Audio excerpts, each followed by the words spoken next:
I'm on my left hip. Roll down to right above my left knee.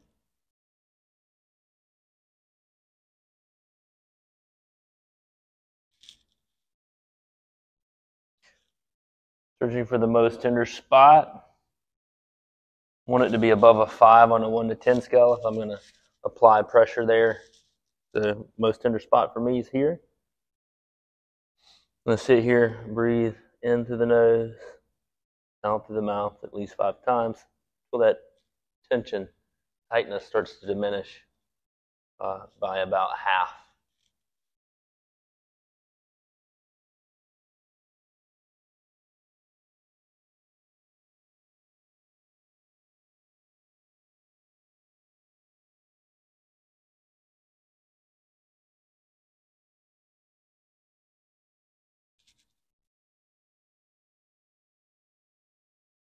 Okay, very good.